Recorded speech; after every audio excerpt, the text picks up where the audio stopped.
One of the reasons anger is so misunderstood is because while it's usually the first emotion we notice, it's rarely the only emotion that's actually there. I'm Amy, a former special educator turned homeschool mom, and I help homeschool parents of kids with big behaviors and emotions, including anger, understand what's really driving those behaviors so they can create calmer days and more cooperation at home. By the time many families have reached out to me for coaching, anger has usually become the emotion that is consuming quite a few people in the family. Your child gets angry when it's time to stop the videos. They get angry when they have to do something hard. They get angry because you set a limit. And after living through enough of those moments, it's easy to start believing that anger is the problem you're trying to solve. But anger is just doing what emotions are designed to do. It's getting your attention. The challenge is that once anger has our attention, we stop looking any further. Instead of becoming curious about what's underneath, what's driving it, we start trying to make it stop, make it disappear, because anger is bad. The interesting thing about anger is that it's there to protect something much more vulnerable. Sometimes it's protecting a child who feels embarrassed after making a mistake. Sometimes it's protecting a child who is overwhelmed by a room they generally don't know how to organize. Sometimes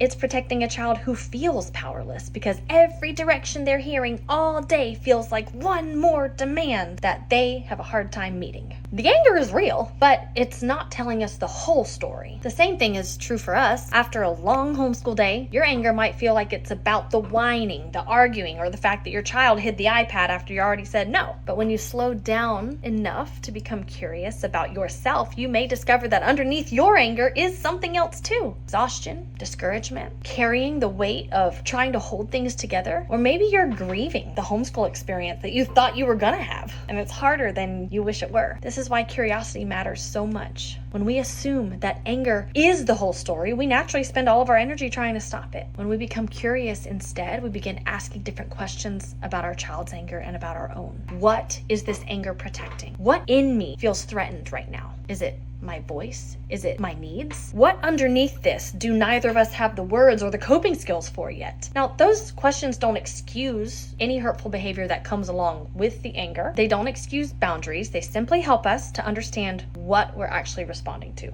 Because once we begin seeing anger as information instead of as this bad interruption, we're much less likely to get stuck fighting with the anger itself. Instead, we can begin responding to the need, the fear, the disappointment, or the overwhelm that's been layered underneath where all we saw on top was the anger. And that's where change begins. If you're homeschooling a child with big behaviors and emotions, you are in the right place. Follow along for practical research-informed support to help you better understand what's happening beneath the behavior and actually create calmer days at home.